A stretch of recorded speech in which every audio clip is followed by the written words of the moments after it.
fancy, isn't it? Yeah. I'm doing fundamentals of speech. Right. Okay. It is a class to help me get my major in hospitality management. Okay. I thought it would be really good to get somebody who was either in a hotel industry or like theme parks. The nice thing is it's both. Would you like to introduce yourself? Yep, I'm Kevin Carr. I am currently the hotel director at Legoland Florida Resort. I have recently just inherited the admissions piece of the theme park underneath my leadership, which is probably why I've got a few more grey hairs than I did 4 weeks ago. That's awesome. See, and that's like very similar to what I want to do because I love theme parks, and that was the whole thing that I did a speech about theme parks, and I absolutely love theme parks. Right. So I'm going to ask you a couple questions that I had. Yep. First one is, what is the impact of oral and written communication on your work and your progress in your profession? It's a good question, and one that there is no direct answer to it particularly, but from progressing from where I started back with the company back in 2005, from being in the water park industry, which was inside the hotel, it's varied along the way, especially the written is probably the most important piece, because the higher you move through the management structure, the more reporting, the more structured kind of reports you have to write diligently, so that you've got your facts correct and it's laid out as the people professionally want to see them. So that's I would say that written is more important than oral from a management growing position, especially when it comes to when you kind of get to the director level and you're looking at future developments and you have to put input into board papers and strategies. You have to kind of figure out how people want to see those so that it makes sense and it's quite clear and concise. So learning that process along the way has been pretty good and more important now than it was to me 10 years ago. So probably 10 years ago, the oral part was probably the most important, because that's how you influence people in your team.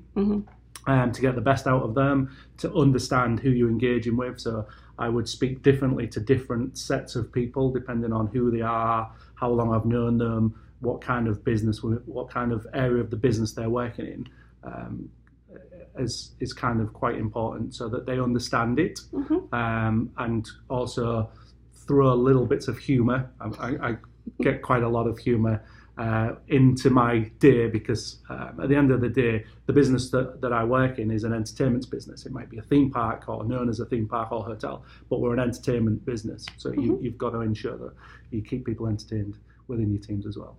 That makes sense. Okay. Makes very good sense. All right, I'm going to do my next question. How is the economy affecting the industry? Great question. And a difficult question to answer.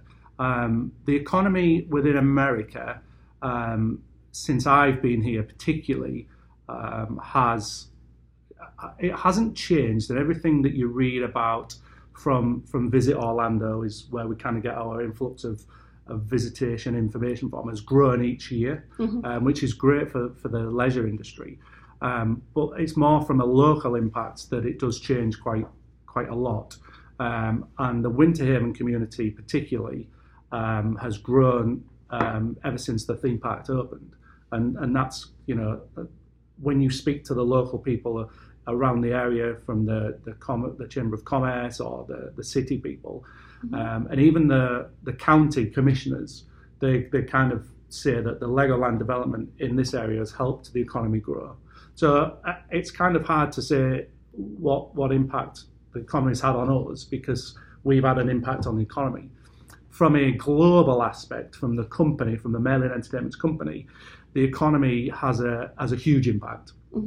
And that gets impacted by all kinds of remits, the weather, terrorism, and all kinds of that. So I spoke about that in my speech. Yeah. So as a global company, and this from our strategic kind of growth, the chief executive officer kind of pinpointed some areas around the world where we should push growth quicker, because then the portfolio of our company is split between North America, Europe and the UK, as well as Asia, Australia and New Zealand. So we've kind of diversified the group across the whole world, rather than probably 10 years ago it was very UK centric and Europe. So if the UK had bad weather, or terrorism impacted the UK or Europe, then the company would be under more pressure. But because we've kind of got a global view, the company's kind of quite strategically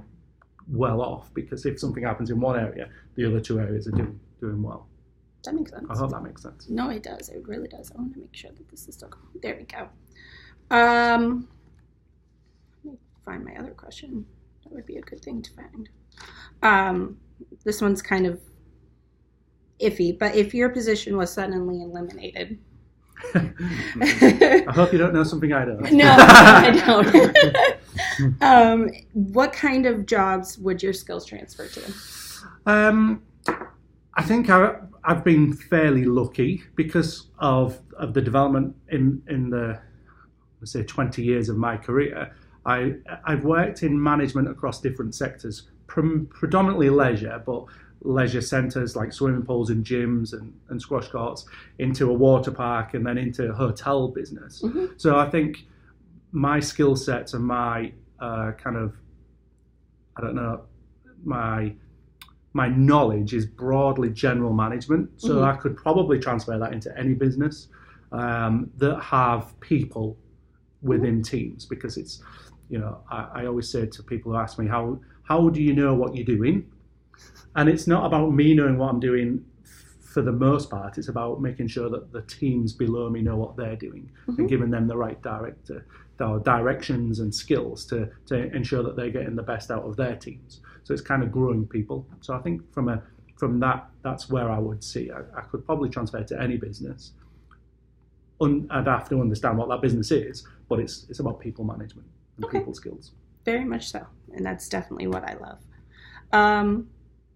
Well, how well did your college experience prepare you for this job?